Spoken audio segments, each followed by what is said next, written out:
Example है 1.1, calculate the mole fraction by ethylene glycol, जिसका formula given है C2H6O2 in a solution.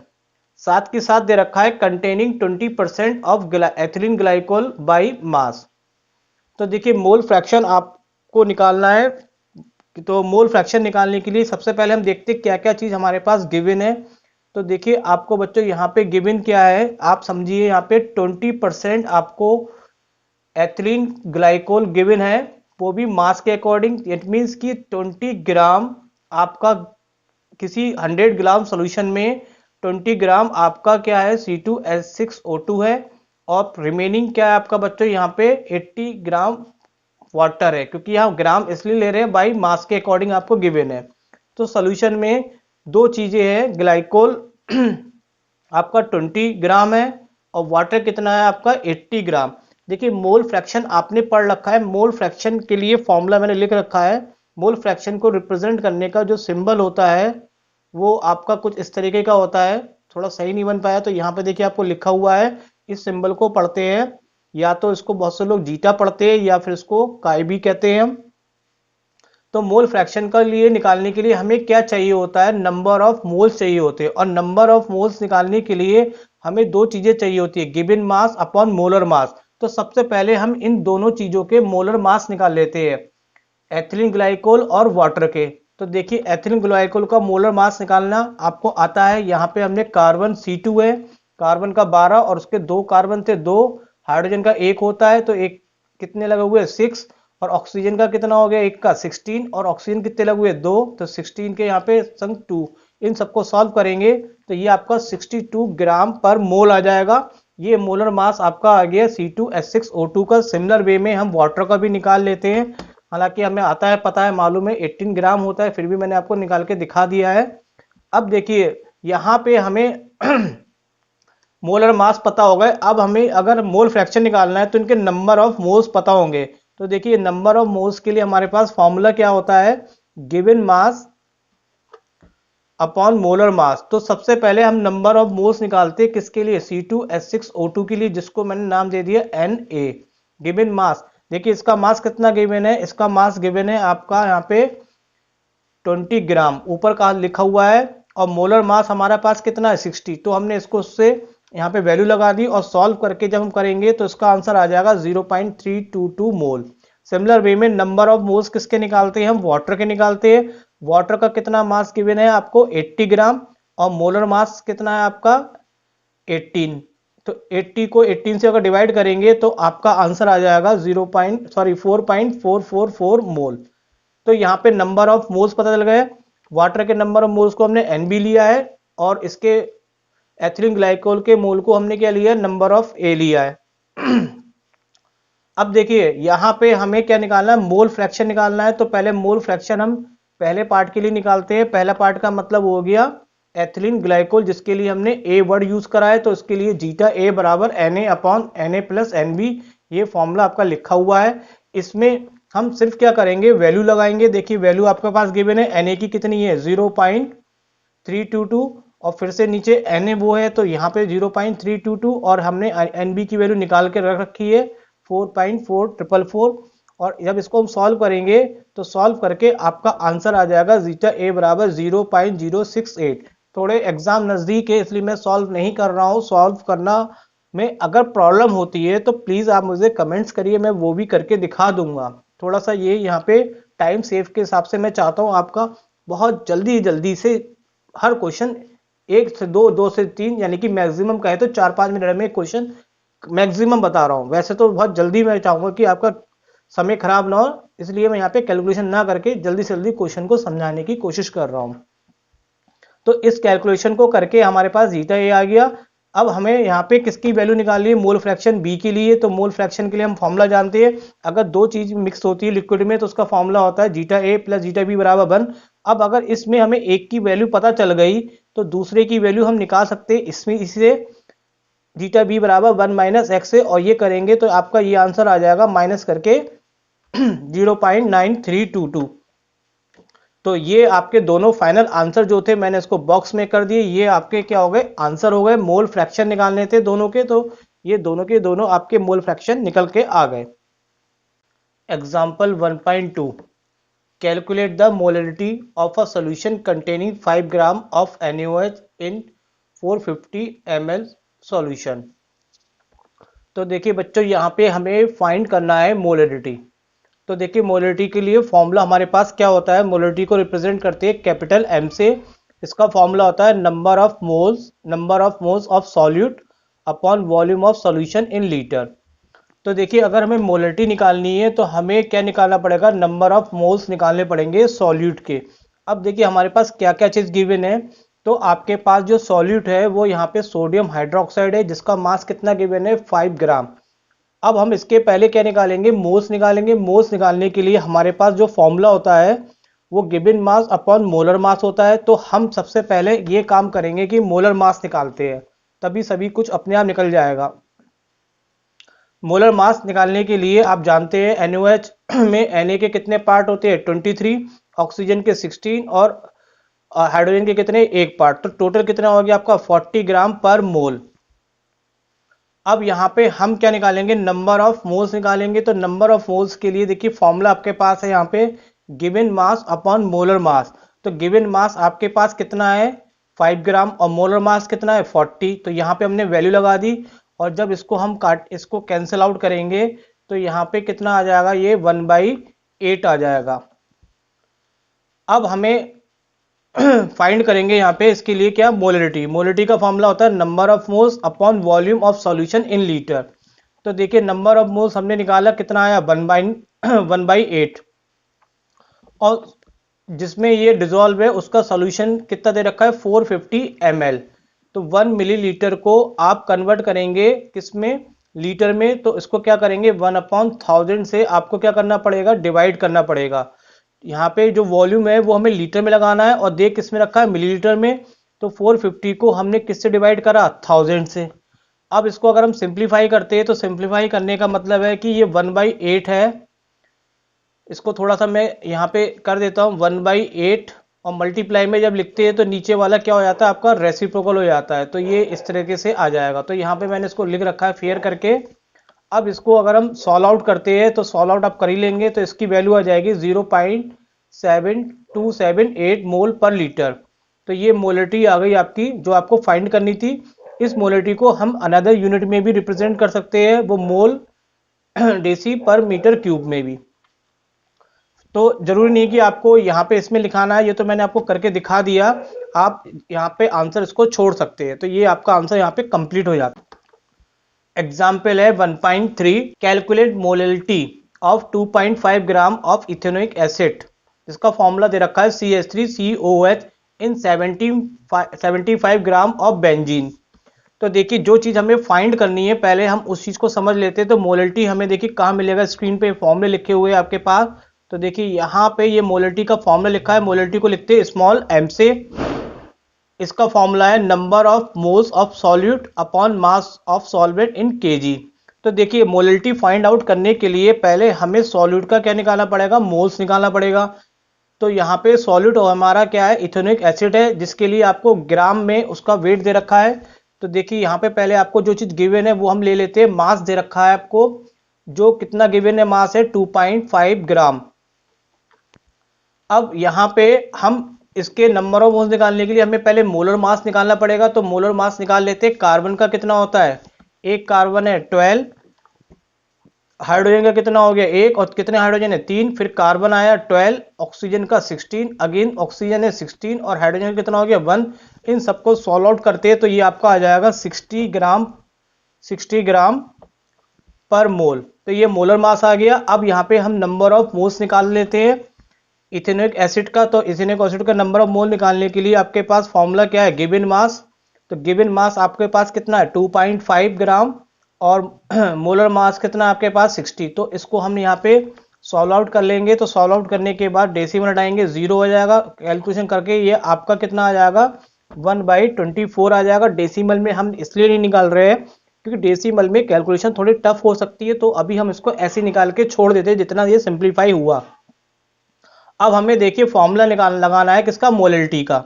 Molarity का formula क्या होता है, नंबर ऑफ ये आपके पास देखिए यहाँ पे मिलेगा, फॉर्मूला लिख रखा है, तो ये फॉर्मूले को यहाँ पे लिख दिया, number of moles upon mass of solvent in KG.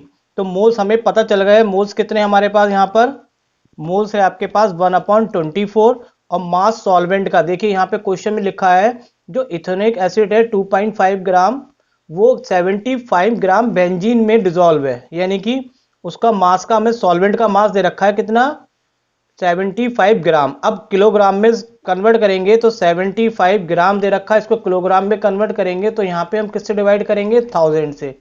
तो यहाँ पे मैंने 75/1000 लिख रखा है। इसको सिंप्लीफाई करेंगे तो सिंप्लीफाई करने में क्या हो जाएगा आपका, बहुत सिंपल है ये, 1/24 तो ऐसे ही आ जाएगा। इसको जब डिवाइड करेंगे तो ये 1000/75, तो इस तरीके से ये सॉल्व हो जाएगा। जब इसको हम कैलकुलेट करेंगे तो यहाँ पे हमारे पास इसका आंसर आ जाएगा 0.556 मोल पर केजी। और ये आपका हो गया मोलरिटी, जो कि आपको फाइंड आउट कराई जा रही थी। If nitrogen gas is bubbled through water at 293 kelvin, how many millimoles of nitrogen gas would be dissolve in 1 litre of water. देखिए क्वेश्चन में क्या कहा जा रहा है कि आपके पास 1 लीटर ऑफ वाटर है। तो देखिए यहाँ पर मैंने एक डायग्राम बनाता हूँ। यहाँ पे आपको 1 लीटर वाटर है, 1 लीटर को अगर हम कन्वर्ट करें किलोग्राम में तो ये लगभग 1 केजी के बराबर होता है। अब 1 केजी में कितने ग्राम होते हैं, 1000। तो मैंने इसलिए यहाँ पे कन्वर्ट कर रखा है, आगे हमें जरूरत पड़ेगी इसकी। तो यहाँ पे क्या है कुछ क्वेश्चंस की, नाइट्रोजन जो गैस है वो 1 लीटर वाटर में डिजोल्व करी गई, तो उसके कितने मिली मोल्स नाइट्रोजन गैस के उसमें डिजोल्व होंगे, ये आपसे पूछा जा रहा है। तो यहाँ पे ये देखिए नाइट्रोजन गैस है और नाइट्रोजन गैस डिजोल्व होगी, तो यहाँ पे ये नाइट्रोजन गैस के बबल्स भी दिखाए हैं। डायग्राम नहीं बना रहा है, डायग्राम तो मैंने समझाने के लिए बनाया ताकि आपको थोड़ा सा क्वेश्चन क्लियर हो जाए। अब इसमें कितने मोल्स नाइट्रोजन के आपके डिजोल्व होंगे, ये आपको निकालने को कहा जा रहा है। देखिए आपको दे क्या रखा है बच्चों, यहाँ पे पार्शियल फ्रैक्शन, पार्शियल प्रेशर दे रखा है, सॉरी पार्शियल प्रेशर दे रखा है किसका, नाइट्रोजन गैस का। तो नाइट्रोजन गैस के पार्शियल प्रेशर को हम लिखते हैं Pn2 से, ये आपको गिवन है 0.987 बार। फिर आपको हेनरी कांस्टेंट दे रखा है, हेनरी कांस्टेंट को देखिए यहाँ पे हम इधर राइट स्क्रीन पे फॉर्मूले लिखे हुए हैं, तो हेनरी कांस्टेंट को हम लिखते हैं KH से। ये आपको दे रखा है यहाँ पे क्वेश्चन में 76.48 किलो बार। तो यहाँ पे किलो बार को पहले बार में कन्वर्ट करते हैं, तो 1000 से हम क्या करेंगे, मल्टीप्लाई कर लेंगे, और 1000 से मल्टीप्लाई करने के बाद रिजल्ट मिल गया आपको यहाँ पे 76480 बार। अब फाइंड क्या करना है, फाइंड करना है हमें बच्चों यहाँ पे how many millimoles of nitrogen gas would be dissolve in 1 litre of water, यानी कि हमें नंबर ऑफ मोल्स बताने हैं, कितने मोल्स इस पानी में डिजोल्व होंगे। यानी कि हमें निकालना है नंबर ऑफ मोल्स के लिए n, और किसके लिए निकालना है, नाइट्रोजन गैस के लिए। अब देखिए बच्चों यहाँ पे क्वेश्चंस की कहानी क्या है कि यहाँ पे आपको पार्शियल प्रेशर दे रखा है और आपको हेनरी कांस्टेंट दे रखा है। तो यहाँ पे देखिए स्क्रीन पे अगर फॉर्मूले पे निगाह डाली जाए तो ये दोनों चीजें आपको मिलेंगी कौन से फॉर्मूले में, जिसमें पार्शियल फ्रैक्शन भी आ जाए और ये, तो यहाँ पे ये हेनरी लॉ लिखा हुआ है, इस वाले फॉर्मूले में ये दोनों चीज अवेलेबल है। अब यहाँ पे देखिए तो एक मोल फ्रैक्शन आ रहा है। देखिए मेन चीज है कि अगर हमें मोल फ्रैक्शन पता चल जाता है तो मोल फ्रैक्शन से हम नंबर निकाल सकते हैं किसी भी कंपोनेंट के। तो यहाँ पे मेन बात है कि हमें क्या निकालना है, मोल फ्रैक्शन निकालना है। तो पहला काम है हमारे लिए मोल फ्रैक्शन, और उसके लिए हम यहाँ पे फॉर्मूला यूज करेंगे हेनरी लॉ। तो ये फॉर्मूला जो हेनरी लॉ का है मैंने यहाँ पे लिख दिया है। अब इसमें हम मोल फ्रैक्शन को अगर निकाल ले तो ये मोल फ्रैक्शन, ये चीज इसके कहाँ चली जाएगी, डिवाइड में चली जाएगी। और बच्चों यहाँ पे वैल्यू आपको दे रखी है, प्रेशर दे रखा है नाइट्रोजन का, कितना दे रखा है आपको 0.987, और साथ के साथ आपको ये क्या दे रखा है, हेनरी कांस्टेंट KH की वैल्यू दे रखी है। अगर हम इसको डिवाइड करेंगे तो हमारा आंसर यहाँ पे आ जाएगा, ये आ जाएंगे मोल फ्रैक्शन नाइट्रोजन के। अब देखिए मोल फ्रैक्शन तो हमारे पास आ गए। मोल फ्रैक्शन के लिए हमें क्या पता होना चाहिए, जो दो कंपोनेंट है, जैसे यहाँ पे दो कंपोनेंट, एक तो वाटर हो गया और दूसरा इसमें क्या डिजोल्व हो रही है, नाइट्रोजन गैस। तो दोनों के अगर कंपोनेंट पता होंगे तभी हम मोल फ्रैक्शन का यूज कर सकते हैं। एक के तो हमें नंबर निकालने हैं नाइट्रोजन के, अब हमें किसके मोल्स और पता करने होंगे, वाटर के। तो वाटर के मॉलिक्यूल्स के लिए देखिए आपको वाटर का यहाँ पे क्या दे रखा है, देखिए वाटर का अगर आपके नंबर ऑफ मोल्स निकालने हैं तो नंबर ऑफ मोल्स के लिए फॉर्मूला होगा given mass upon molar mass. ये लिख रखे सारे फॉर्मूले आपके पास यहाँ पर स्क्रीन पे मैंने, ताकि आपको कोई भी दिक्कत नहीं होगी कहीं से भी कहीं तक समझने में। तो आप वाटर के मोल्स निकालेंगे, गिवन मास में आपके पास कितना है 1000 ग्राम है। और मोलर मास बच्चों आप जानते हो मोलर मास कैसे निकालते हैं, H2O हाइड्रोजन के 2 और ऑक्सीजन के 16, तो ये कितना आ जाएगा 18। तो यहाँ पे हम मोलर मास लगा देंगे तो ये नंबर ऑफ मोल्स किसके आ गए आपको, हाइड्रोजन के।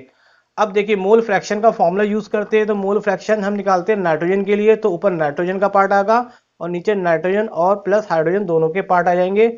इसमें हम क्या करते हैं बच्चों, यहाँ पे एक बात आपने पढ़ रखी होगी कि डाइल्यूट के केस में क्या होगा कि अगर डाइल्यूट है तो सॉल्यूट की क्वांटिटी क्या होगी, बहुत कम होती है compare to the solvent.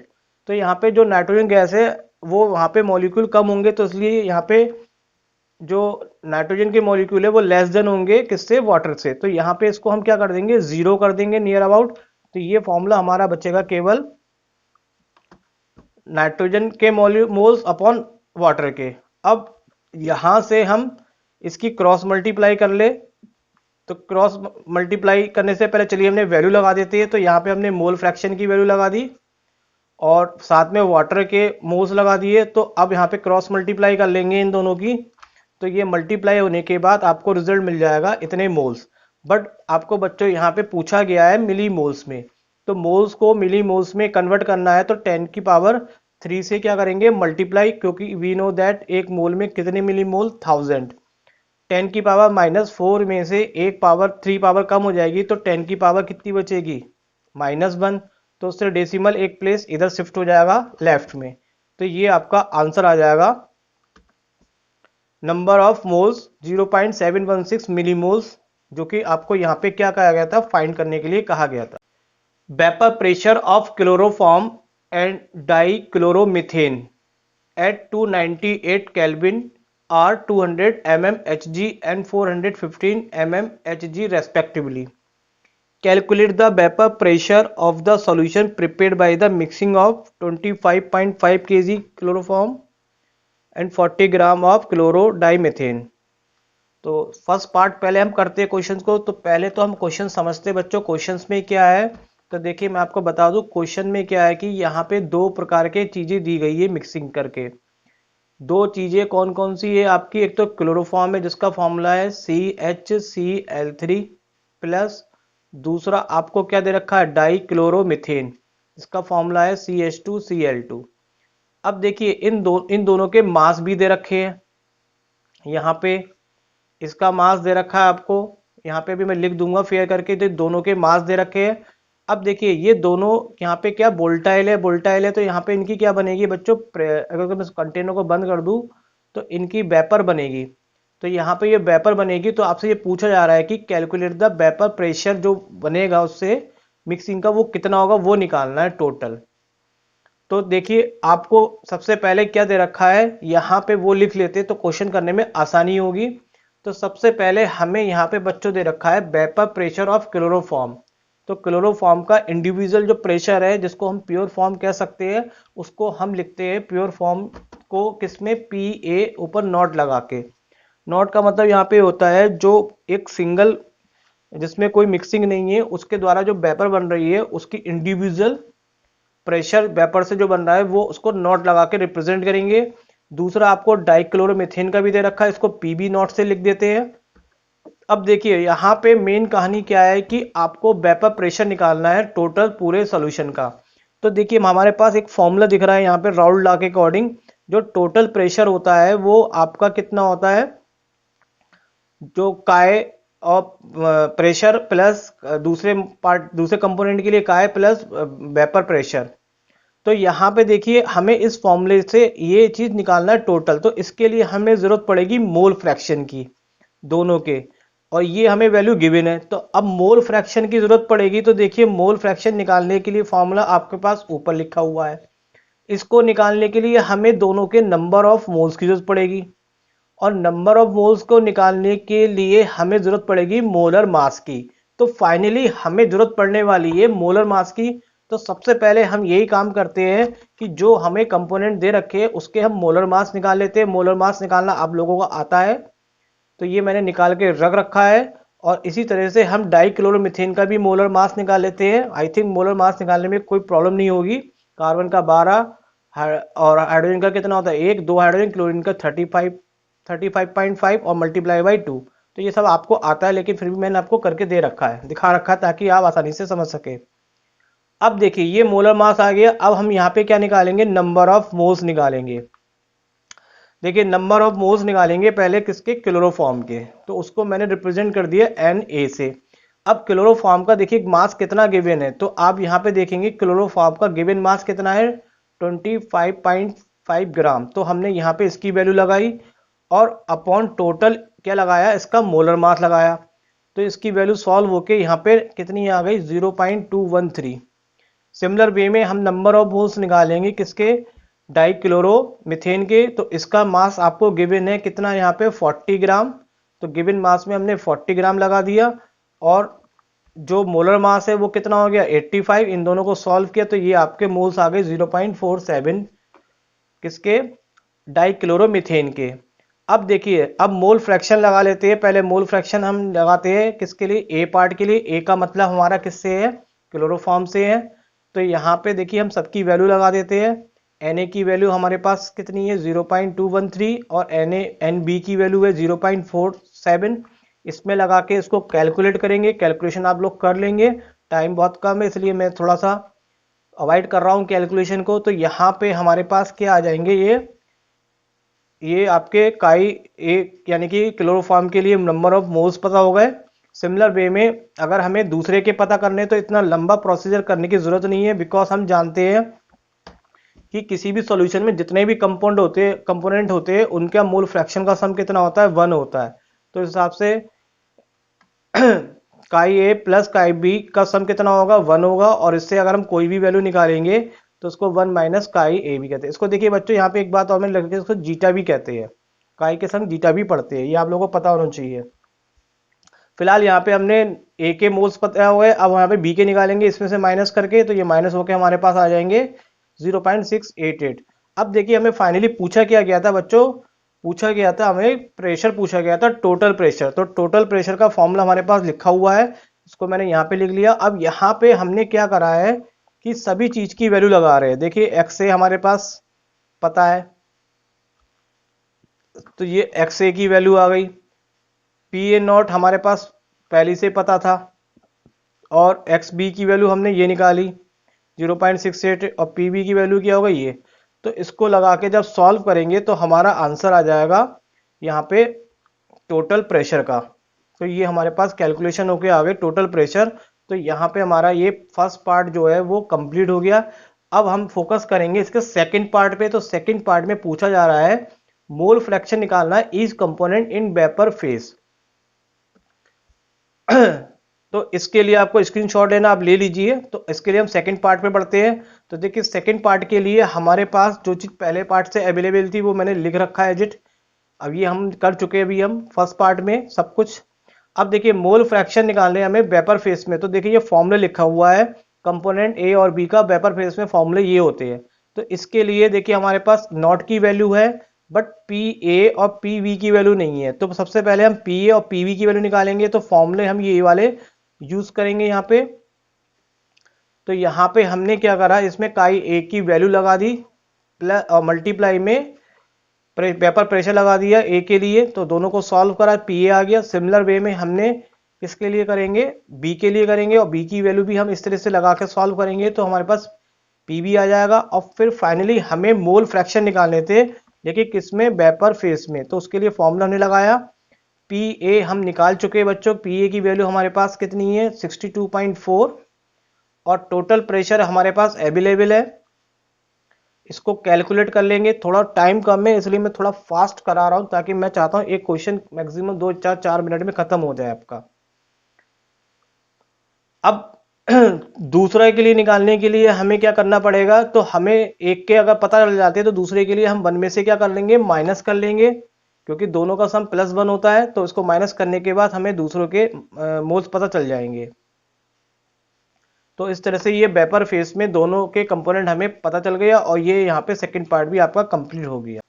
The vapour pressure of pure benzene at a certain temperature 0.850 bar, a non-volatile non-electrolyte solid weighing 0.5 gram when added to 39 gram of benzene, vapor pressure of solution then 0.845, what is the molar mass of the solid substance। देखिए मैं आपको questions को एक diagram से समझाता हूं। यहाँ पे हमारे पास बच्चों दो चीजें हैं। क्या दो चीजें हैं? एक प्योर बेंजीन है, यहाँ पर इसमें क्या है, प्योर बेंजीन है। उस प्योर बेंजीन में कितना प्रेशर है उसका, PA0 से लिख दे रहा हूं मैं इसको, तो ये दे रखा है 0.850 बार। अब इसमें हमने कोई नॉन वोल्टाइल से मतलब होता है जिसकी वेपर नहीं बन सकती, उसको हमने ऐड करा कितना ग्राम इसके अंदर हमने कुछ चीज मिलाई। वो मिलाने वाली चीज का जो वेट है वो कितना है, 0.5 ग्राम है। और आपको यहाँ पे बेंजीन का कितना वेट दे रखा था, इस बेंजीन का जो वेट है वो कितना है, 39 ग्राम है। और बेंजीन का मोलर मास है आपका 78। और जो चीज मिलाई गई है उस सॉलिड का आपसे मोलर मास पूछा जा रहा है। तो क्वेश्चन फाइनली ये है। तो चलिए हम इसको पहले लिखते हैं क्या क्या हमारे पास सही तरीके से गिवन है। तो देखिए आपको बेंजीन का वेपर प्रेशर पता है, तो बेंजीन के वेपर प्रेशर प्योर स्टेट के लिए नोट लगा के लिखते हैं, पता है आप लोगों को। फिर आप ये देखिए कि आपको बेंजीन के लिए कितना वेट दे रखा था, 39। मैं एक चीज मेंशन कर दूं, बेंजीन के लिए मैंने 1 यूज करा है और जो सॉलिड मिलाया गया उसके लिए मैंने 2 यूज किया है। तो देखिए बेंजीन के वेट को मैंने W1 से लिखा है और मिलाई गई जो चीज है नॉन इलेक्ट्रोलाइट या नॉन वोल्टाइल वो कितना है, 0.5 ग्राम, उसके लिए मैंने W2 लिखा है। अब यहाँ पे मोलर मास आपको किसका मालूम है, बेंजीन का पता है। और वेपर प्रेशर भी आपको किसका पता है, बेंजीन का पता है, सॉल्यूशन का पता है जो भी मिक्स होके बना है। और पूछ रहा है कि what is the molar mass of solid का मोलर मास को हम किससे लिख दे रहे हैं, M2 से। तो देखिए यहाँ पे इसको सॉल्व करने के लिए आपके पास यहाँ पे ये फॉर्मूले मैंने लिख रखे हैं, लेकिन कौन सा फॉर्मूला यूज होगा तो चलिए मैं उसको पहले बता देता हूँ। हम यहाँ पे ये वाला फॉर्मूला यूज करने वाले हैं। अब आप देखेंगे कि ये वाला फॉर्मूला किस तरीके से आया, तो मैंने सब डिटेल लिख रखी है। यहाँ पे देखिए बच्चों आपने पढ़ रखा होगा topic relative lowering of vapour, जो कि आपका ये पार्ट कहलाता है। और ये भी आपने पढ़ा होगा कि जो रिलेटिव लोअर वेपर प्रेशर होता है वो किसके इक्वल होता है, मोल फ्रैक्शन के, सॉल्यूट के मोल फ्रैक्शन के बराबर होता है। अब अगर इसको हम सॉल्व करें थोड़ा सा, इसकी जगह हमने मोल फ्रैक्शन का फॉर्मूला लगाया N2/N1 + N2। और अगर सॉल्यूशन डाइल्यूट होगा तो डाइल्यूट के केस में जो सॉल्यूट के पार्टिकल होंगे बहुत कम होंगे, तो उसको नेगलेक्ट करके 0 कर दिया, तो बच्चा ये फॉर्मूला आपका यहाँ पे ये आ गया।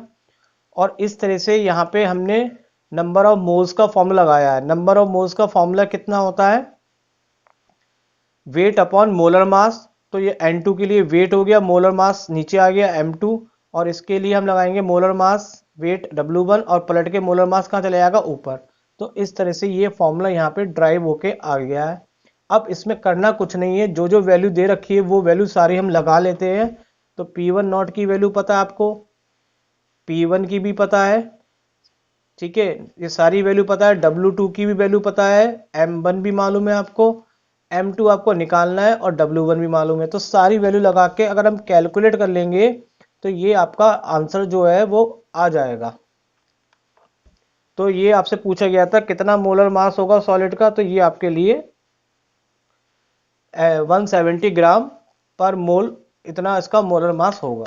18 ग्राम ग्लूकोज को डिसॉल्व किया गया वाटर के 1 kg वेट में in a saucepan at a what temperature will water boil at pressure 1.013 bar.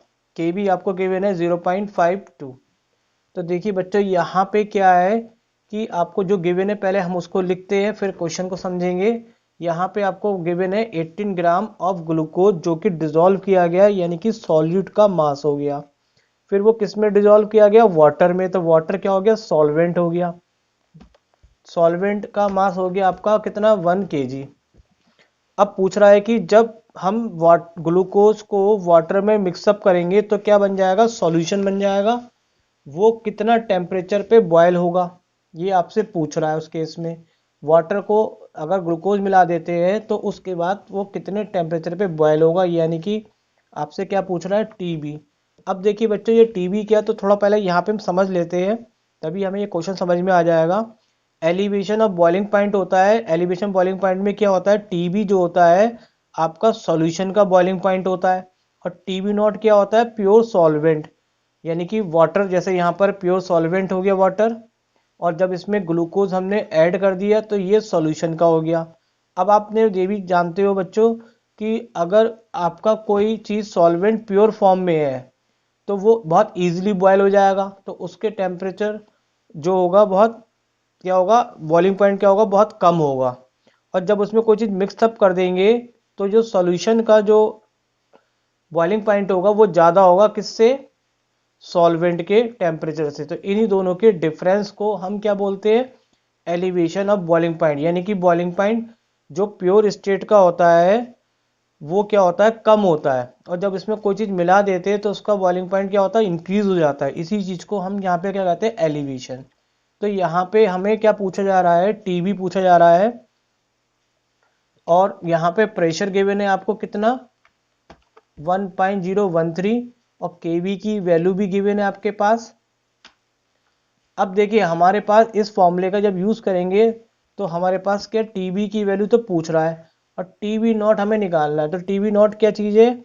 TB naught boiling point of pure solvent. तो सॉल्वेंट के रूप में वाटर है और हम जानते हैं वाटर कितने पे बॉयल होता है? 100 डिग्री पे सेंटीग्रेड पे बॉयल होता है और उसमें हमने उसको केल्विन में कन्वर्ट करने के लिए 273.15 ऐड करा तो ये आपका आ गया 373.1.5 के।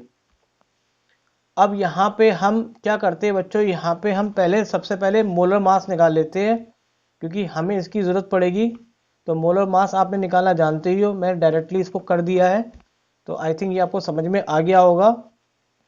अब मोलर मास के लिए हम यहाँ पे देखिए हम यहाँ पे क्या करेंगे? नंबर ऑफ मोल्स को भी फाइंड कर लेते हैं। नंबर ऑफ मोल्स क्या हो गया? Given mass upon molar mass. Given mass कितना है बच्चों आपके पास? 18 ग्राम और मोलर मास अभी हमने निकाला कितना हो गया? 180। तो ये आपका सॉल्यूट के क्या आ गए? मोल्स आ गए। और इसी के लिए हम सबसे पहले क्या निकालते हैं? हमें देखिए फॉर्मूला यहाँ पे ये यूज़ करना है। अब देखिए मैं आपको समरी बता दूँ तो हमें यहाँ पे ये वाला फॉर्मूला यूज़ करना है। यहाँ पे के बी आपको गिवन है, एम गिवन नहीं था। एम को क्या कहते हैं? यहाँ पे मोलरिटी कहते हैं और मोलरिटी का फॉर्मूला होता है number of moles upon mass of solvent. तो नंबर ऑफ मोल्स हमने निकालने के लिए हमें मोलर मास की भी जरूरत पड़ी। अब देखिए नंबर ऑफ मोल्स सॉल्यूट के हमारे पास कितने हैं? हमने निकाल लिया है। तो ये है आपके 0.1 मोल और मास जो सॉल्वेंट का है वो कितना है? केजी में आपको दे रखा है 1 kg है तो वो हमने लगा दिया। तो यहाँ पे आपको क्या आ गया? मोलिटी पता चल गई। और उसके बाद हमने फॉर्मूले का यूज करा ये वाला TB delta TB is equal to K B into M. और डेल्टा टीबी को हमने ब्रेक कर सकते हैं एलिवेशन ऑफ बॉइलिंग पॉइंट के रूप में, हमने इसको चेंज करके लिख दिया। और यहाँ पे हम कैलकुलेशन करेंगे तो हमें निकालना था क्या? टीबी। तो टीबी के निकालने के लिए हमने इस चीज़ को हम राइट साइड में ले गए। अब देखिए हम सबकी वैल्यू लगा देते हैं। के बी हमारे पास कितना गिवन है? के बी की वैल्यू गिवन है और मोलरिटी हमने निकाल ली है और टीबी नॉट हमें पता है। तो ये वैल्यू लगा के कैलकुलेट करेंगे तो ये आपका आ जाएगा टीबी की वैल्यू जो आपको फाइंड करने के लिए कहा गया था। और यहाँ पे ये क्वेश्चन हो रहा था बॉइलिंग पॉइंट है बेंजीन का गिवन है और उसका जो नॉन वोल्टाइल सॉल्यूट है उसका मास गिवन है और साथ में जो बेंजीन जो इसमें डिजोल्व कर रहे हैं उसका भी मास गिवन है। अब पूछ रहा है कि द बॉइलिंग पॉइंट रेस हो जाता है इतना तो पूछा जा रहा है calculate the molar mass of solute. तो देखिए यहाँ पे कहानी क्या है कि बेंजीन हमारे पास है, बेंजीन, और उसमें क्या डिजोल्व कर रहे हैं, कोई नॉन वोलेटाइल। तो हमें बॉइलिंग पॉइंट दे रखा है सॉल्वेंट का। सॉल्वेंट के बॉइलिंग पॉइंट को देखेंगे स्क्रीन पे, किससे लिखते हैं हम, टीवी नॉट से लिखते हैं। तो टीवी नॉट की वैल्यू हमें गिवन हो गई। फिर हमें क्या गिवन है, सॉल्यूट। सॉल्यूट के वेट को लिखते हैं हम W2 से, और सॉल्वेंट का भी वेट दे रखा है जिसको हम लिखेंगे W1 से। अब जब उसमें सॉलिड डिजोल्व कर देते हैं तो बॉइलिंग पॉइंट क्या होता है, इंक्रीज हो जाता है। तो इंक्रीज बॉइलिंग पॉइंट को हम लिखेंगे टीबी से, जो कि सॉल्यूशन का आपका बॉइलिंग पॉइंट है। यहाँ पर टीबी को किससे लिखते हैं, बॉइलिंग पॉइंट ऑफ सॉल्यूशन। अब पूछा क्या जा रहा है आपको, मोलर मास पूछ रहे हैं और साथ में किसकी वैल्यू दी हुई है, केबी की। देखिए मोलर मास का आपके पास फॉर्मूला होता है निकालने के लिए सॉल्यूट के लिए, ये वाला। अब ये फॉर्मूला अगर समझना है तो मैंने यहाँ पे लिख रखा है सब कुछ। यहाँ पे ये फॉर्मूला आपने पढ़ रखा है, एलिवेशन ऑफ बॉइलिंग पॉइंट के लिए पढ़ा था आपने। तो delta T be directly proportional किसके होता है तुम्हारा, एम के, और उसके कांस्टेंट के रूप में क्या लगाते हैं, के बी। अब देखिए जो एम है, एम को हम क्या बोलते हैं, एम हमारी कहलाती है हमारी मोलिटी। और मोलिटी का फॉर्मूले को हमने फिर निकाल लिया। मोलिटी का फॉर्मूला होता है आपका number of moles upon mass of solvent in KG. तो ये आपका फॉर्मूला लगा रखा है, इसको लगा के सब वैल्यू सॉल्व करके ये आपका फाइनल फॉर्मूला आ जाता है। तो ये आपने पढ़ रखा है थ्योरी में। अब इस फॉर्मूले को लगाने से पहले आप देखिए आपके पास कौन कौन सी वैल्यू गिवन है। केबी भी गिवन है आपके पास, केबी की वैल्यू गिवन है, W2 W1 की भी वैल्यू आपको गिवन है, डेल्टा टीबी नहीं मालूम। तो सबसे पहले हम डेल्टा टीबी की वैल्यू निकाल लेते हैं। और देखो इसके निकालने के लिए टीबी और टीबी नॉट दोनों पता है। तो सबसे पहले हम क्या करते हैं, इस फॉर्मूले का यूज करते हैं। इस फॉर्मूले से हम डेल्टा टीबी को फाइंड कर लेते हैं। तो देखिए हमारे पास दोनों वैल्यू है, टीबी की वैल्यू हमारे पास गिवन है और नॉट की भी वैल्यू गिवन है। तो हमने इसका क्या कर लिया, टेम्परेचर वॉल्यूम जो बॉइलिंग पॉइंट का टेम्परेचर है उसका डिफरेंस निकाल लिया। अब हम यूज करेंगे मोलर मास के फॉर्मूले का, और इसमें सारी वैल्यू हम सब्स्टिट्यूट कर देते हैं। कैलकुलेट करेंगे तो ये आपका आ जाएगा आंसर 58 ग्राम पर मोल, जो आपसे पूछा जा रहा था। क्वेश्चंस में कहा जा रहा है कि 45 ग्राम एथिलीन ग्लाइकोल को मिक्स करा जा रहा है 600 ग्राम ऑफ वाटर में। तो calculate the freezing point depression. तो देखिए इस क्वेश्चन को करने से पहले मैं आपको ये बताना चाहूंगा कि फ्रीजिंग पॉइंट डिप्रेशन क्या होता है। हालांकि आप लोग जानते हैं, फिर भी मैं इस क्वेश्चन को कराऊंगा तो आपको और अच्छे से समझ में आ जाएगा। देखिए यहाँ पे जैसे कि हमारे पास इसी क्वेश्चन को ले लेते हैं, हमें वाटर दे रखा है बच्चों। यहाँ पे ये यहाँ पे क्या है, वाटर है, और वाटर का जो वेट दे रखा है वो कितना है बच्चों, 600 ग्राम। तो ये वाटर का वेट दे रखा है, और वाटर ये हमारा किस रूप में है बच्चों, यहाँ पे सॉल्वेंट है, सॉल्वेंट। अब इसको अगर मैं फ्रीज करूंगा तो ये प्योर स्टेट में सॉल्वेंट है। तो प्योर स्टेट का जो सॉल्वेंट का फ्रीजिंग पॉइंट होगा उसको हम लिखेंगे TF0 से, ठीक है। अब यहाँ पे मैंने बच्चों क्या करा, इसमें कोई सॉल्यूट, इसमें जो डिजोल्व हो सकता है वो मिला दिया। यानी कि इसी क्वेश्चन को देखे तो इसमें क्या मिक्सअप कर दिया, एथिलीन ग्लाइकोल, जिसका फॉर्मूला क्या दे रखा है, C2H6O2। अब ये मिक्सअप होके बच्चों यहाँ पे ये क्या चीज बन गई, आपका सॉल्यूशन, सॉल्यूशन बन गया। और ये जो मिलाया ये क्या कहलाएगा, हमारा सॉल्यूट, ठीक है बच्चों। अब यहां पे जब मिक्सअप करते हैं तो मिक्सअप के बाद जब इसको फ्रीजिंग करेंगे तो आप ये सोच के बताइए कि फ्रीजिंग पॉइंट जो प्योर सॉल्वेंट का था उससे ज्यादा आएगा या उससे कम। देखिए प्योर सॉल्वेंट को फ्रीज होने में ज्यादा टेम्परेचर की रिक्वायरमेंट होती है, यानी कि TF0 की। लेकिन जब उसमें कुछ मिला देते हैं तो वो जल्दी से मिक्सअप होके और उसका फ्रीजिंग पॉइंट क्या होता है, कम हो जाता है। उसके फ्रीजिंग पॉइंट को लिखते हैं TF से। जैसे कि मैं सपोज समझने के लिए यहाँ पे ले लेते हैं कि इसको ये 25 डिग्री सेंटीग्रेड पे फ्रीज हो रहा था, और अब ये 20 डिग्री पे ही फ्रीज हो जाएगा। तो इनमें कितना डिफरेंस आया, डेल्टा TF0 और TF में कितना डिफरेंस आया बच्चों, 25 - 20। इसको हम रिप्रेजेंट करेंगे डेल्टा TF से। तो ये डिफरेंस जो आया 5, यानी कि 5 इसमें गिरावट हो गई। गिरावट का मतलब क्या होता है, डिप्रेशन हो गया। तो यही आपका यहाँ पे क्या कहलाएगा, फ्रीजिंग पॉइंट कहलाएगा। तो इसी फ्रीजिंग पॉइंट को आपको फाइंड आउट करने को कहा जा रहा है।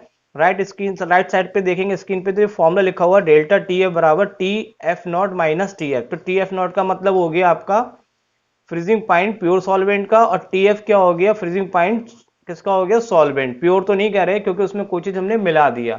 अब हम यहाँ पे इस क्वेश्चंस को करते हैं।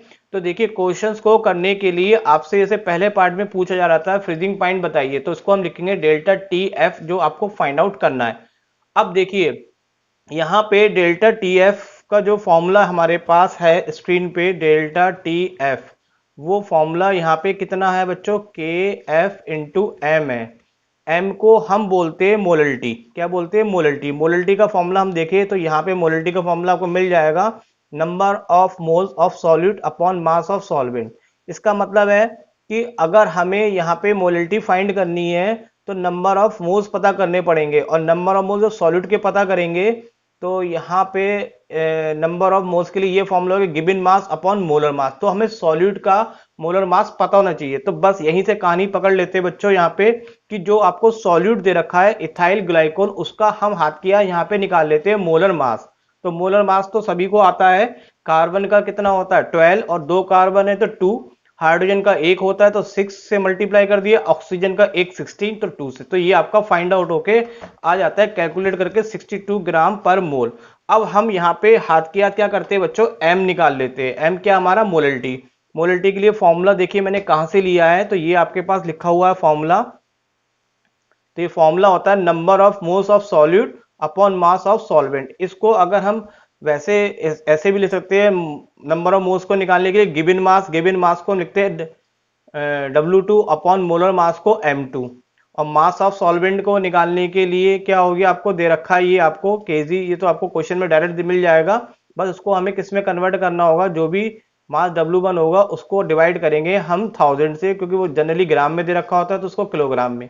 तो ये तो एक सिंबल के रूप में बताया। अब मैं डायरेक्ट यहाँ पे वैल्यू लगा देता हूँ। तो देखिए मैंने वैल्यू कैसे लगाई आप समझिए। Mass number of mole solute निकालने के लिए मैंने यहाँ पे लिखा given mass upon molar mass. देखिए गिवन मास किसका लगाएंगे, सॉल्यूट का। सॉल्यूट कौन है हमारा, इथाइल ग्लाइकोल। इसका मास कितना दे रखा है आपको 45, और यहाँ पे अपॉन में फॉर्मूला होता है मोलर मास। तो मोलर मास हमने यहाँ पे फाइंड आउट कर रखा है इसी चीज का, तो कितना है आपका 62। तो ये तो ऊपर की वैल्यू हो गई। अब सॉल्वेंट कौन है यहाँ पे, सॉल्वेंट यहाँ पे हमारा पास वाटर है। तो वाटर का कितना वेट है बच्चों, 600 ग्राम है। कितना है, 600 ग्राम। बट आपको यहाँ पे ये निकालना है किलोग्राम में। तो 600 अपॉन क्या करेंगे, 1000 से हम डिवाइड कर लेंगे तो ये किलोग्राम में आ जाएगा। तो ये वाली वैल्यू मैंने इसको नीचे लगा दी। अब इसको ऑल ओवर हम कैलकुलेशन कर लेते हैं। तो ये हमारा कैलकुलेट होके आ जाता है 1.2। अब यहाँ पे हम फॉर्मूला लगाएंगे डेल्टा टी एफ का। अब बच्चों एक चीज रह गई, एम तो निकल गया, अब के एफ नहीं मालूम। तो के एफ यहाँ पे वाटर के लिए, के एफ को बोलते हैं फ्रीजिंग पॉइंट डिप्रेशन कांस्टेंट। ये वाटर के लिए आपको गिवन होता है, पेपर में आपको गिवन मिलेगा। इसका कांस्टेंट की वैल्यू जो होती है 1.86 के किलोग्राम पर मोल होती है। तो ये वैल्यू आप इस जगह यहाँ पे के एफ की आपको दी जाएगी, तो आप यहाँ पे डायरेक्ट लगा देंगे। अब के एफ की वैल्यू हमने लगाई कितनी बच्चों, 1.86, और एम की लगाई हमने जो निकाली थी 1.2। इसको कैलकुलेट कर लेते तो आपका आ जाएगा 2.2 के। तो ये आपका हो गया बच्चों यहाँ पे फर्स्ट पार्ट जो आपसे पूछा गया था। अब बात करते हैं बच्चों यहाँ पे सेकंड बी पार्ट की। फ्रीजिंग पॉइंट किसका निकालना है, सॉल्यूशन का। सॉल्यूशन का मतलब है जिसमें सॉल्यूट और सॉल्वेंट दोनों मिक्सअप है। तो अभी हमने देखिए फॉर्मूला पढ़ा, डेल्टा टी एफ बराबर क्या होता है, टी एफ नॉट क्या होता है बच्चों, प्योर सॉल्वेंट का। प्योर सॉल्वेंट का क्या होता है, फ्रीजिंग पॉइंट होता है। और टी एफ क्या होता है, जो प्योर ना होके मिक्सअप हो जाता है, तो यानी कि इम्प्योर सॉल्वेंट का होता है। इन दोनों का डिफरेंस ये आपको निकालना क्या है, फ्रीजिंग पॉइंट ऑफ सॉल्यूशन। तो फ्रीजिंग पॉइंट सॉल्यूशन आपका ये वाला कहलाएगा, क्योंकि इसमें सॉल्यूट और सॉल्वेंट दोनों मिक्सअप है, और मिक्सअप को हम क्या बोलते हैं, सॉल्यूशन। तो ये फाइंड आउट करने के लिए इसको मैं राइट साइड में कर देता हूं और इसको इधर कर देता हूं। तो ये फॉर्मूला कन्वर्ट होके इस तरह से आपका बन जाएगा। इस चीज को इधर लेगा ये प्लस और इधर आके माइनस। अब यहाँ पे टी एफ नॉट की वैल्यू आपके पास बच्चों, यहाँ पे टी एफ नॉट की वैल्यू को हम यहाँ पे बात करते हैं। तो टी एफ नॉट वाटर के केस में हम जानते हैं कि वाटर का जो कितना होता है 273 वैसे लेते हैं, लेकिन यहाँ पे हम पूरा ले रहे हैं 273.1 के। तो ये वैल्यू हम यहाँ पे लगा देंगे। वाटर के लिए हमें मालूम होता है 0 डिग्री सेंटीग्रेड को केल्विन में कन्वर्ट किया गया है। वो फ्रीजिंग पॉइंट वाटर कितने पे फ्रीज होता है आपका 0 डिग्री सेंटीग्रेड में। केल्विन में करने के लिए जीरो में 273 जोड़ देते हैं, लेकिन यहाँ पे हम विद उसको कंप्लीट वैल्यू देके जोड़ रहे हैं। तो ये आपका वाटर के लिए आपका क्या आ गया, डिप्रेशन, फ्रीजिंग पॉइंट डिप्रेशन हो गया। और और डेल्टा टी एफ हम ऊपर से निकाल चुके हैं 2.2। इसको माइनस करते हैं, तो माइनस करने के बाद आपका ये आंसर बन जाता है सेकंड पार्ट का, freezing point of solution. Example है 1.10, पेज नंबर है आपका 20 पे। क्वेश्चंस में कहा गया 1 gram of non electrolyte solute dissolve in 50 gram of benzene lower freezing point of benzene by 0.40 के। देखिए आपको क्या दे रखा है, यहाँ पे सॉल्यूट के रूप में है आपका यहाँ पे 1 ग्राम इलेक्ट्रोलाइट, और सॉल्वेंट जिसमें डिजोल्व कर रहे हैं वो क्या है, बेंजीन। यानी कि देखिए मैं आपको अलग से समझाता हूं बच्चों, ये जो सॉल्वेंट है वो यहाँ पे सॉल्वेंट कौन है आपका, बेंजीन है। इसका कितना मास दे रखा है यहाँ पे 50 ग्राम, और जो इसमें डिजोल्व कर रहे हैं बच्चों यहाँ पे वो है आपका नॉन इलेक्ट्रोलाइट, जिसका वेट कितना दे रखा है 1.00 ग्राम। अब देखिए ये एक बात ध्यान रखना, सॉल्वेंट और सॉल्यूट इसके जब भी वेट को लिखेंगे W2 से, मोलर मास को लिखेंगे M2 से, और सॉल्वेंट को हम W1 और मोलर मास को किससे लिखेंगे, M1 से। तो चलिए मैं इस क्वेश्चन को करा देता हूं। तो पहले आप ये देखिए कि आपके पास क्या क्या चीज गिवन है। सॉल्यूट के मास को मैंने बताया, सॉल्यूट के मास को 2 यानी कि W2 से रिप्रेजेंट करेंगे, ठीक है। और क्या चीज गिवन है आपको, फिर वेट किसका गिवन है बच्चों यहाँ पे, बेंजीन यानी कि सॉल्वेंट का, उसको W1 से लिखेंगे। फिर आपको फ्रीजिंग पॉइंट गिवन है, फ्रीजिंग पॉइंट को डेल्टा टी एफ से रिप्रेजेंट करते हैं हम। तो ये आपको इतनी चीज गिवन है। अब फाइंड आउट क्या करना है, अच्छा एक चीज और गिवन है, फ्रीजिंग पॉइंट डिप्रेशन कांस्टेंट जिसको हम के एफ बोलते हैं, तो ये भी आपको यहाँ पे गिवन है। अब हमें निकालना है मोलर मास ऑफ सॉल्यूट। तो देखिए मोलर मास ऑफ सॉल्यूट को हम लिखेंगे M2 से। ये फॉर्मूला देखिए बच्चों किस तरीके से निकला उसको फाइंड आउट करें। ये बच्चों यहाँ पे जो एफ है वो नीचे को लिखा हुआ है इस तरीके से, ये थोड़ा सा गड़बड़ हो गया, आप सही कर लीजिएगा। ये फॉर्मूला किस तरीके से आया देखिए, हम समझते हैं यहाँ पे डेल्टा टी एफ का फॉर्मूला हमारे पास होता है के एफ इंटू एम। एम को बोलते हैं मोलिटी, और मोलिटी का फॉर्मूला होता है क्या बच्चों, moles of solute upon weight of solvent in KG, mass of solvent in KG. तो डेल्टा टी एफ को हम ऐसे लिखेंगे, के एफ ऐसे रहा, और एम को लगाएंगे मोल्स ऑफ सॉल्यूट निकालना है तो उसका फॉर्मूला होता है गिवन मास। गिवन मास को लिखते हैं W2 upon molar mass M2, और अपॉन मास ऑफ सॉल्वेंट को लिखेंगे W1, और केजी में कन्वर्ट करने के लिए क्या करेंगे, 1000 से डिवाइड कर लेंगे। इसको थोड़ा सा हम सॉल्व कर लेते हैं। तो सॉल्व करके ये 1000 बच्चों कहाँ चला जाएगा, ऊपर, और M2 कहाँ जाएगा, नीचे। तो ऊपर हो जाएगा आपका W2 इंटू 1000, और नीचे कितना आ जाएगा बच्चों आपका यहाँ पे W1 पहले से ही है, इंटू कितना आ जाएगा M2।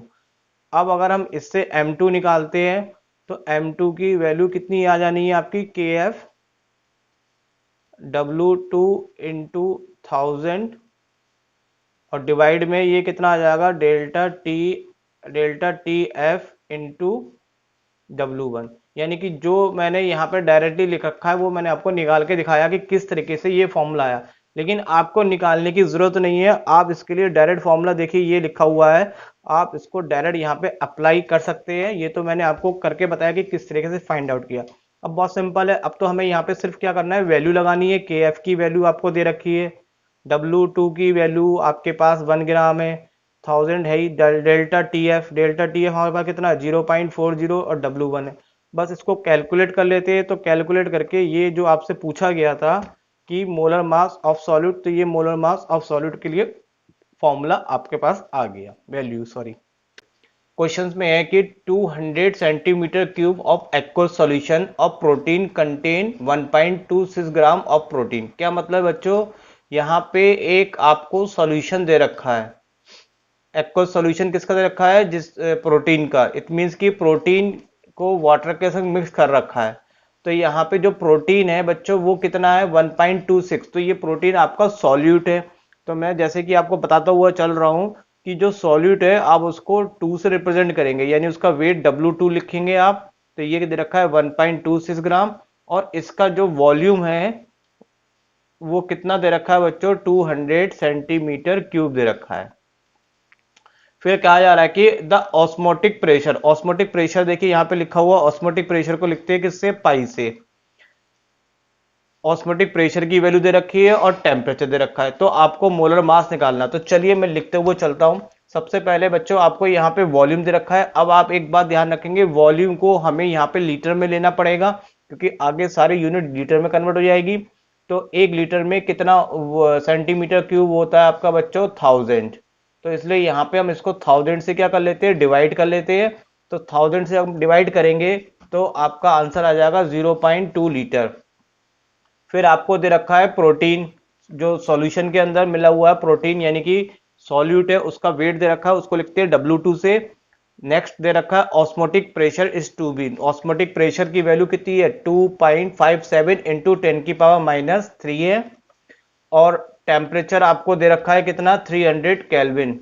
Calculate the molar mass of protein, molar mass को m से लिखते हैं कैपिटल, और मोलर मास यहाँ पे सॉल्यूट का है तो उसको लिखेंगे हम m2 से। तो m2 हमें क्या करना है, फाइंड करना है। अब देखिए बच्चों, वैसे तो यहाँ पे फॉर्मूला लिखा हुआ है, लेकिन मैं एक बार आपको एक्सप्लेन करता हूँ। आपने ऑस्मोटिक प्रेशर का फॉर्मूला पढ़ा था, ऑस्मोटिक प्रेशर फॉर्मूला कितना होता है, पाई बराबर CRT। सी का मतलब देखिए यहाँ पे लिखा हुआ, सी का मतलब क्या है, मोलरिटी, और मोलरिटी का मतलब क्या होता है बच्चों, number of moles per unit volume. अब ये नंबर ऑफ मोल्स किसके होते हैं, सॉल्यूट के, तो उसके लिए हमने N2 लगा दिया, RT पाई। अब V को हम इधर क्रॉस मल्टीप्लाई कर देते हैं, तो कितना आ जाएगा आपका यहाँ पे, pi V is equal to N2 RT। अब जो नंबर ऑफ मोल्स होता है बच्चों, वो क्या होता है, given mass upon molar mass. तो गिवन मास कितना हो गया, W2, और मोलर मास कितना हो गया, M2। तो यहाँ पे हम M2 के लिए फॉर्मूला बना लेते हैं। तो M2 के लिए हम निकालेंगे तो आपका कितना आ जाएगा यहाँ पे बच्चों, यहाँ पे W2 RT और पाई V ये नीचे आ जाएगा। तो देखिए ये फॉर्मूला आपका मोलर मास के लिए निकल के आ गया, जिसको मैंने यहाँ पे लिख रखा है ये पहले से ही। आप चाहे तो बच्चों यहाँ पे डायरेक्ट फॉर्मूला भी यूज कर सकते हैं, अदरवाइज आप इसको सॉल्व करके भी यूज कर सकते हैं। अगर डायरेक्ट करेंगे तो आपको लर्न करना पड़ेगा, और डायरेक्ट नहीं करना चाहते तो आप स्टेप बाय स्टेप करेंगे तो आपका भी हो जाएगा। तो चलिए अब यहाँ पे हम फॉर्मूला मैं लिख लेता हूँ, जो मैंने भी आपको निकाल के दिखाया। अब इसमें बच्चों करना कुछ नहीं है, सिर्फ वैल्यू लगा के आपको सॉल्व कर लेना है। तो देखिए वैल्यू आपके पास पता ही है, W2 आपके पास पता है, सॉल्यूट का रेट, R गैस कांस्टेंट होता है, तो ये भी वैल्यू आपको गिवन दी जाएगी। टेम्परेचर आपको कितना दे रखा है बच्चों, 300। पाई ऑस्मोटिक प्रेशर भी वैल्यू गिवन है, और V वॉल्यूम आपको कितना, 0.2। तो आप छोटी सी कैलकुलेशन है, आप इसको सॉल्व कर लेंगे तो ये आपका आंसर आ जाएगा 61.022 ग्राम पर मोल, जो कि आपको फाइंड करने को कहा गया था कि क्या मोलर मास निकालना था प्रोटीन का। तो ये आपका मोलर मास हो गया प्रोटीन का। 2 gram benzoic acid dissolve in 25 gram benzene. देखिए यहाँ पे आपको क्या दे रखा है, जो सॉल्वेंट है वो आपका क्या है, बेंजीन, बेंजीन। और इसके बच्चों यहाँ पे कितने ग्राम है, 25 ग्राम, 25 ग्राम। और इसमें जो डिजोल्व कर रहे हैं सॉल्यूट, वो आपका क्या कर रहे हैं, 2 ग्राम बेंजोइक एसिड कर रहे हैं। तो देखिए यहाँ पे 2 gram benzoic acid, benzoic acid का फॉर्मूला दे रखा है C6H5COOH। जो सॉल्यूट होता है उसको हम W2 से लिखते हैं, ये W2 दे रखा है, और जो यहाँ पे सॉल्वेंट होता है उसको हम लिखते हैं W1 से। तो आपसे कहा जा रहा है कि डिप्रेशन इन फ्रीजिंग पॉइंट हो जाता है कितना, 1.62। तो मोलर डिप्रेशन कांस्टेंट भी दे रखा है। तो आपको निकालना है what is the percentage associate of acid if it form dimer in solution. तो देखिए एक बार इसको मैं प्रॉपर लिखता हूं। तो आपको पहले तो देखिए जो जो गिवन है वो लिख लेते हैं। W2 किसका आपको दे रखा है, वेट सॉल्यूट का, तो W2 की वैल्यू है, और W1 किसका दे रखा है, आपका सॉल्वेंट का।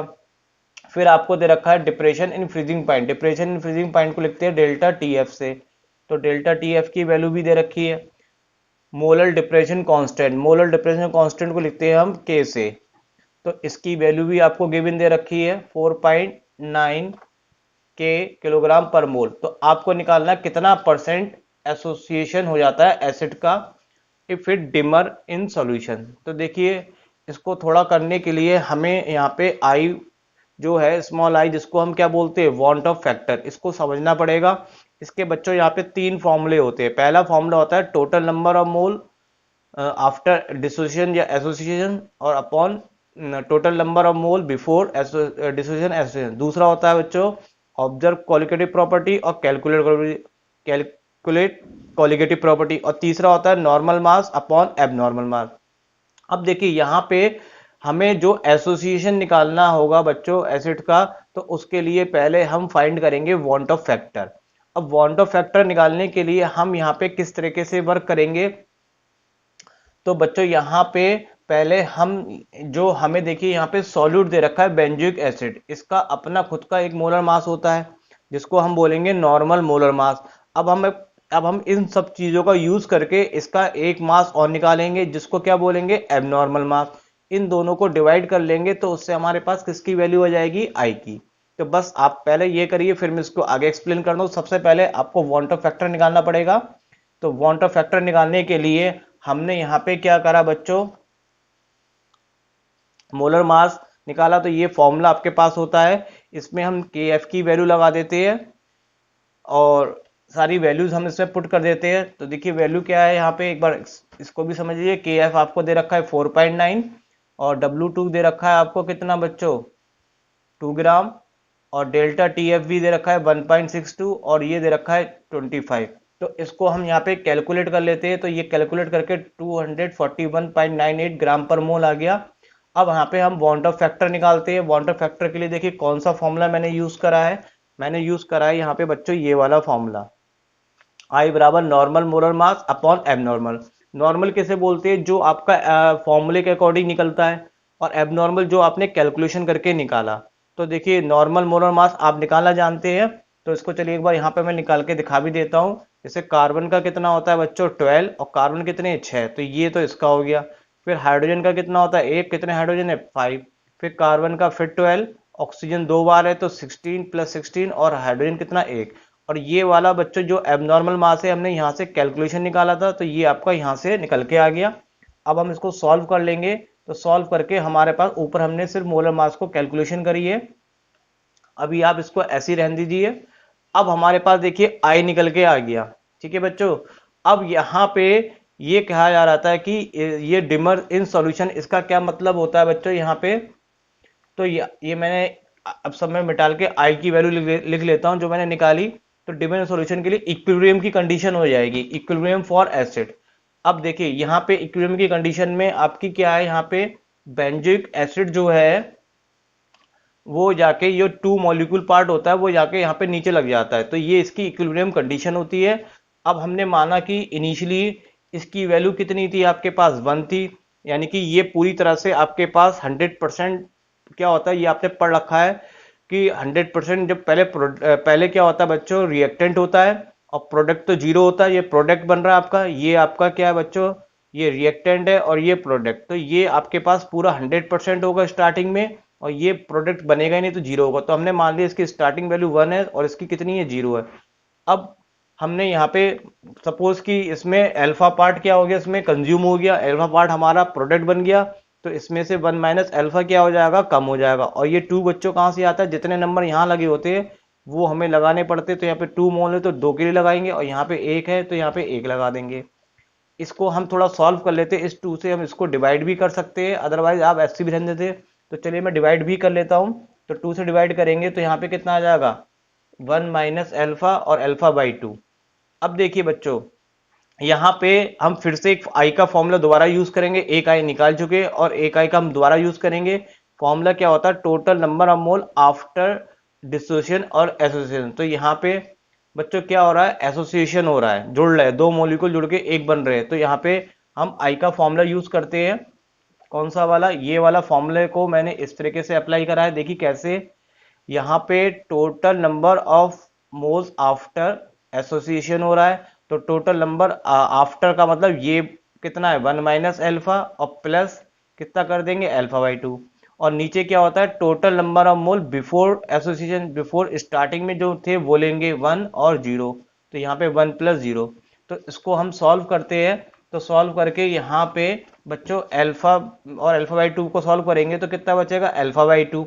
और देखिए आई तो हम ऑलरेडी निकाल भी चुके हैं यहाँ पे, तो उसकी वैल्यू मैंने यहाँ पे लगा दी। अब यहाँ से हमें करना कुछ नहीं, सिर्फ अल्फा को कैलकुलेट करना है। तो अल्फा को कैलकुलेट करेंगे तो 1 तो इधर कोई मतलब नहीं बचा, 1 - अल्फा/2, और इससे हम अल्फा/2 निकालेंगे तो ये टर्म उधर जाके माइनस हो जाएगी और ये टर्म इधर जाके प्लस हो जाएगी। इसमें एलसीएम ले लेते हैं बच्चों यहाँ पे, तो ये एलसीएम लेके सॉल्व कर लेंगे तो ये आपका आंसर आ जाएगा 0.496, और इससे अल्फा निकालेंगे तो 2 से क्रॉस मल्टीप्लाई करेंगे, और 2 से क्रॉस मल्टीप्लाई करने के बाद ये आ जाएगा 0.992। अब देखिए आपको ये जो पूछा गया था, ये हमारा एसोसिएशन पार्ट आ गया, कितना पार्ट एसोसिएट हो रहा है, 0.992। लेकिन ये चीज आपसे किसमें पूछी गई है, परसेंटेज में पूछी गई है। तो परसेंटेज में करने के लिए इसको हम 100 से और मल्टीप्लाई कर देंगे, तो 100 से मल्टीप्लाई करने पे आपका जो आंसर होगा बच्चों वो कितना आ जाएगा यहाँ पे 99.2। तो परसेंटेज जो एसोसिएशन की एसिड की है वो कितनी है, 99.2%। और यहाँ पे ये आपका आंसर क्या होता है, कंप्लीट हो जाता है।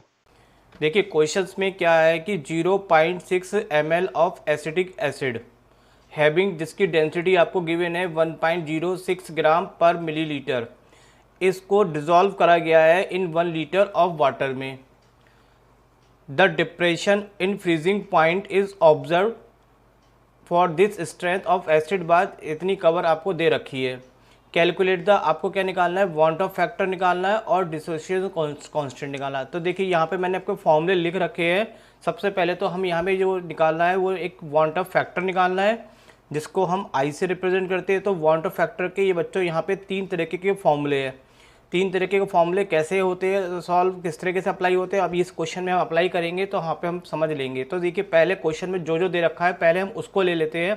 क्वेश्चंस में आपको दे रखा है जो आपका सॉल्यूट है उसका आपको वॉल्यूम दे रखा है कितना, 0.6 ml, और फिर साथ में उसकी आपको क्या दे रखी है, डेंसिटी दे रखी है कितनी, 1.065 ग्राम पर मिलीलीटर, और साथ में आपको यहाँ पे बच्चों क्या दे रखा है, ऑब्जर्व डिप्रेशन इन फ्रीजिंग दे रखा है, जिसकी वैल्यू कितनी है 0.0205, जिसको हम किससे लिखते हैं, डेल्टा TF से। तो देखिए यहाँ पे लिखा हुआ है डिस्पर्सन ऑफ फ्रीजिंग पॉइंट, जिसको हम लिखेंगे डेल्टा TF से। अब देखिए बच्चों कहानी यहाँ पर क्या है बच्चों, आप यहाँ पे आपको निकालना है वांट ऑफ फैक्टर, ठीक है। तो वांट ऑफ फैक्टर के 3 तरीके के फॉर्मूले होते हैं। अब आपको ये कैसे पता लगाएंगे, हम यहाँ पे कौन सा फॉर्मूला यूज़ करें कि हमारे पास आई आ जाए। तो देखिए जैसे कि यहाँ पे क्वेश्चन में कहा है कि ऑब्जर्व, तो ऑब्जर्व आपको क्या दे रखा है, डिप्रेशन इन फ्रीजिंग पॉइंट दे रखा है, यानी कि ये आपको गिवन है, ठीक है। अच्छा यहाँ पे देखिए एक फॉर्मूला है ये वाला, observe colligative property upon calculated. तो ये ऑब्जर्व आपको यहाँ पे ये चीज़ तो ऑब्जर्व प्रॉपर्टी में आपको आ जाएगा। अब हम एक डेल्टा TF और निकालेंगे, जो भी वैल्यू हमें गिवन दे रखी है तो उससे हम एक वैल्यू और निकालेंगे जिसको हम क्या बोलेंगे, कैलकुलेटेड कोलिगेटिव प्रॉपर्टी, और इन दोनों को हम डिवाइड कर देंगे तो हमें यहाँ से क्या मिल जाएगा, आई। तो यहाँ पे आई निकालने का मतलब है कि ये आपको जो गिवन है ये हमारे पास ऑब्जर्व है। अब हम अपने पास से एक डेल्टा TF की वैल्यू और निकालेंगे जो कैलकुलेटेड होगी, तो ये कैलकुलेटेड और ऑब्जर्व को डिवाइड कर देंगे तो आई आ जाएगा। अब हमारे पास क्वेश्चन ये है कि भाई डेल्टा TF हम कैसे निकालें। देखिए उसके लिए हमारे पास फॉर्मूला है, डेल्टा TF का फॉर्मूला होता है KF × M। KF की वैल्यू क्या होती है, फ्रीजिंग पॉइंट डिप्रेशन कांस्टेंट, और देखिए यहाँ पे केस क्या है, वाटर में डिजोल्व है, तो वाटर के लिए KF की वैल्यू आपको क्वेश्चन पेपर में गिवन होगी कांस्टेंट के रूप में, ये कितनी है 1.86। तो देखिए हमारे पास KF पता चल गया कांस्टेंट। अब हमें क्या निकालना रह गया, M। अगर हम M निकाल लेंगे तो हमारे पास डेल्टा TF आ जाएगा, फिर हम इसको गिवन वाले डेल्टा TF से डिवाइड कर देंगे, आई आ जाएगा। तो पहला काम बच्चों आपको क्या करना है, M निकालना है, और M को हम क्या बोलते हैं, मोलिलिटी। अब देखिए मोलिलिटी पे निकालने के लिए फॉर्मूला होता है moles of solute upon mass of solvent. तो अब आपको कहानी समझ में आ गई कि हमें यहाँ पे सबसे पहला काम करना है मोलिलिटी निकालना है, और मोलिलिटी निकालने के लिए हमें क्या चाहिए, मोल चाहिए सॉल्यूट के, ठीक है। और मोल्स का फॉर्मूला आप जानते हो, नंबर ऑफ मोल्स का फॉर्मूला क्या होता है, given mass upon molar mass. तो गिवन मास तो आपको यहाँ पे मिल जाएगा, दे रखा है कितना 1.06। अच्छा गिवन मास नहीं है बच्चों, यहाँ पे वॉल्यूम और डेंसिटी है, तो हम इन दोनों से क्या निकाल लेते हैं, पहले मास निकालते हैं। तो पहला काम हम यहाँ पे क्या निकालते हैं, मास निकालते हैं। मास का फॉर्मूला होता है वॉल्यूम इंटू डेंसिटी, क्योंकि आपको डायरेक्टली गिवन नहीं है। तो यहाँ पे वॉल्यूम कितना हो गया 0.6 और डेंसिटी कितनी हो गई 1.06। इसको हमने कैलकुलेट करा तो ये हमारे पास मास आ गया, जो हमें डायरेक्टली नहीं दे रखा था। ये मास क्या होगा, गिवन। अब हमें यहाँ पे मोलरिटी निकालनी है, तो मोल्स चाहिए। मोल्स निकालने के लिए हमें क्या चाहिए था, गिवन मास आ गया। अब हमें इसका क्या चाहिए, मोलर मास चाहिए, जो आपका सॉल्यूट है। तो हम मोलर मास निकालना जानते हैं, मोलर मास आप सबको आता है। ये कैसे निकला फिर भी मैं आपको यहाँ पे थोड़ा एक्सप्लेन कर देता हूँ। कार्बन का कितना होता है 12, हाइड्रोजन का 1, और कितने हाइड्रोजन है यहाँ पे 3। फिर अगेन कार्बन कितना है 12, और फिर ऑक्सीजन 16, फिर अगेन ऑक्सीजन है 16, और हाइड्रोजन 1। इन सबको जब कैलकुलेट कर लेंगे तो ये आपका आ जाएगा 60 ग्राम पर मोल। तो ये आपका क्या आ गया, मोलर मास। अब यहाँ पे हम निकालते हैं मोल्स ऑफ सॉल्यूट। तो मोल्स ऑफ सॉल्यूट का फॉर्मूला क्या होता है, given mass upon molar mass. तो गिवन मास आपका कितना हो गया बच्चों, यहाँ पे 0.636, और मोलर मास कितना हो गया 60। इसको हमने सॉल्व करा तो यहाँ पे ये n की वैल्यू आ गई। अब हमें निकालना क्या है, m निकालना। तो हम m का फॉर्मूला लिख लेते हैं। m का फॉर्मूला होता है मोल्स ऑफ सॉल्यूट, जो कि हमारे पास ये निकल के आ चुका है।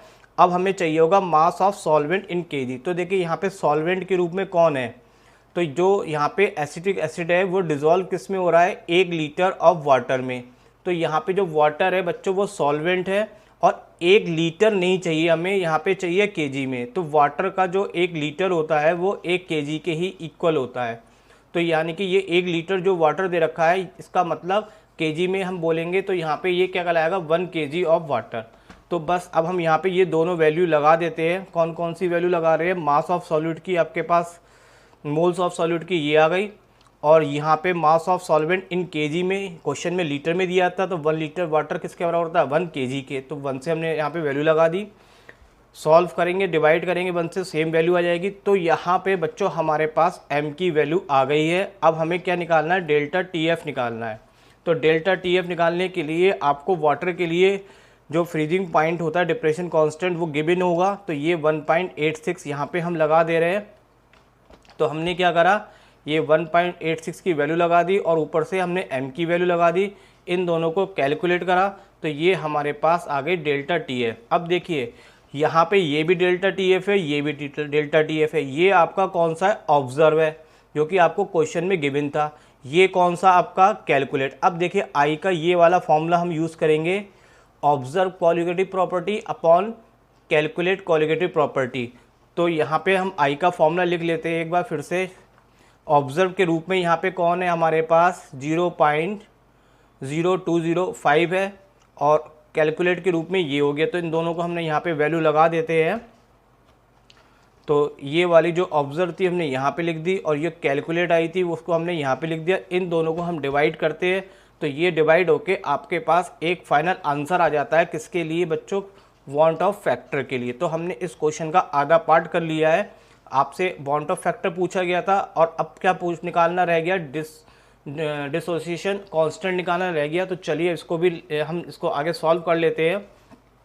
तो देखिए जो मैंने अभी I की वैल्यू निकाली थी वो लिख ली, और पिछले मैं आपको दिखा देता हूँ, जो I की वैल्यू निकाली थी वो ले रहे हैं, और जो नंबर ऑफ मोल्स थे उसको भी ले रहे हैं, क्योंकि उसके लिए हमें यहाँ पे डिसोसिएशन कांस्टेंट निकालने में ज़रूरत पड़ेगी। तो मैंने यहाँ पे ये दोनों वैल्यू लिख ली है पिछले मतलब आधे पार्ट के क्वेश्चन से। अब देखिए यहाँ पे जो आपका एसिटिक एसिड है बच्चों, ये वीक एसिटिक एसिड है। तो जब इसको हम डिज़ोल्व करेंगे तो ये आयंस में 2 आयंस में ब्रेक हो जाएगा। तो इस तरह से यहाँ पे 21 की इक्वेशन आएगी CH3COH, और आयंस बनेगा आपका एसिडिक आयन और हाइड्रोजन आयन। अब आपको डिसोसिएशन कांस्टेंट K निकालना, तो K निकालने के लिए हमें इन सब की कंसंट्रेशन चाहिए होगी।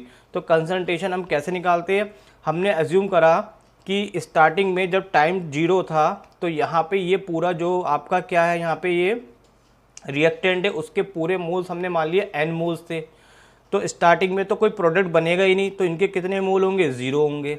तो जब टाइम बिल्कुल ज़ीरो स्टार्टिंग में था तो स्टार्टिंग में जितने मोल रिएक्टेंट के होते हैं वो उतने ही रहते हैं, प्रोडक्ट तो बनते नहीं है तो जीरो रहते हैं। अब टाइम के अकॉर्डिंग इसके अल्फ़ा मॉलिक्यूल बन गए और इसके अल्फ़ा मॉलिक्यूल बन गए, तो इसमें 1 में से अल्फ़ा क्या हो जाएगा, माइनस हो जाएगा। और इक्विलिब्रियम कंडीशन में यहाँ पे n लगा देते हैं क्योंकि n मोल लिए हमने, तो इक्विलिब्रियम कंडीशन में यहाँ पे ये इसकी कंडीशन हो जाएगी। इसको मैं थोड़ा फेयर करके लिख देता हूँ। तो यहाँ पे ये स्टार्टिंग में जब टाइम जीरो था और ये कुछ टाइम के बाद इसमें इक्विलिब्रियम बन जाएगा, तो इस तरह से ये इक्वेशन कन्वर्ट होके आ जाएगी। अब देखिए यहाँ पे आई का हम दूसरा फॉर्मूला यूज़ करते हैं, कौन सा बच्चों, यहाँ पे ये वाला। इसका फॉर्मूला क्या होता है, total number of mole after dissociation और एसोसिएशन। इस प्रोसेस में क्या हो रहा है, डिसोसिएशन हो रहा है, दो पार्ट में टूट रहा है, ठीक है। तो यहाँ पे इसके total number of mole after dissociation कौन से, आपके ये वाले, ठीक है। और डिवाइड में क्या आएगा, total number of mole before dissociation, टूटने से पहले कितने थे, यानी कि स्टार्टिंग में कितने थे, ये वाला आएगा। तो चलिए मैं इसको थोड़ा फेयर करता हूँ। आई की हम यहाँ पे फॉर्मूला हमने ये वाला यूज़ करा है, तो मैं इसको इंडिकेट कर देता हूँ। तो ये पहले हम फॉर्मूला लिखते हैं कि आई बराबर total number of mole of after dissociation upon total number of mole before dissociation. इसको लिखने की आपको यहाँ पे इस क्वेश्चन में आवश्यकता नहीं है क्योंकि यहाँ पे एसोसिएशन का केस नहीं है। तो यहाँ पे देखिए आफ्टर के केस में कितने मोल्स थे, इसके आपके हो गए n1 माइनस अल्फ़ा, यहाँ पे हो गया n अल्फ़ा और यहाँ पे हो गया n अल्फ़ा। और बिफोर में कितने थे, स्टार्टिंग में n 0 0। तो चलिए इसको हम सॉल्व करते हैं। तो सॉल्व करने पे n अल्फ़ा से n अल्फ़ा कट जाएगा, मैं इसको सॉल्व करता हूँ तो n माइनस n अल्फ़ा और plus n alpha plus n alpha upon बचेगा n। तो ये n अल्फ़ा से n अल्फ़ा कट गया, ऊपर n कॉमन आ गया, तो कितना बचा आपका यहाँ पे 1 प्लस अल्फ़ा अपॉन n। तो ये कुल मिला के आपके पास जो सॉल्व होके आएगा वो i की वैल्यू हमने यहाँ से ऊपर वाले जो हमने पार्ट फर्स्ट से निकाली थी वो लगा दी हमने, और जो इसका सॉल्व हुआ पार्ट है वो कितना आ गया, 1 प्लस अल्फ़ा आ गया। अब इससे कैलकुलेट करते हैं तो हमारे पास किसकी वैल्यू आ जाती है, अल्फ़ा की। अब देखिए यहाँ पे हमें क्या निकालना था, डिसोसिएशन कांस्टेंट निकालना था। तो ये आप लोग जानते हो डिसोसिएशन कांस्टेंट कैसे निकलता है, जो बाद के आयन कंसंट्रेशन होती है उनका प्रोडक्ट और अपॉन क्या होता है, पहले का कंसंट्रेशन। तो इसकी कंसंट्रेशन हम जानते हैं कितनी है, हमारे पास लिखी हुई है यहाँ पे। इसकी कितनी है, n अल्फ़ा है तो n अल्फ़ा लिख दी, इसकी कितनी है n अल्फ़ा, और यहाँ पे रिएक्टेंट की कितनी थी n1 माइनस अल्फ़ा। यहाँ पे हम सारी वैल्यू लगा देते, n की वैल्यू हमारे पास यहाँ पे ऊपर अवेलेबल है और अल्फ़ा हमने फाइंड आउट कर लिया। तो ये वैल्यू अगर आप इसको यहाँ पे लगाने से पहले थोड़ा सॉल्व कर दिया मैंने, सॉल्व कैसे करा आप समझ ही गए होंगे। n से एक n कट गया, अल्फ़ा कितना हो गया, अल्फ़ा स्क्वायर। अब यहाँ पे हम वैल्यू लगा देते हैं, तो ये हमारे पास n की वैल्यू कहाँ से आई है, तो n की वैल्यू आपकी आई है ये वाली, ठीक है। और अल्फ़ा क्या हो गया आपके पास, जो आपने फाइंड किया था ये आ गया। अब इसको हम टोटल कैलकुलेट कर लेंगे, तो आपका जो कैलकुलेट करके आंसर आएगा वो हो जाएगा आपका यहाँ पे फाइनल आंसर। तो यहाँ पे हमने ये फाइंड आउट कर लिया डिसोसिएशन कांस्टेंट, जिसको हम क्या बोलते हैं, के से रिप्रेजेंट करते हैं।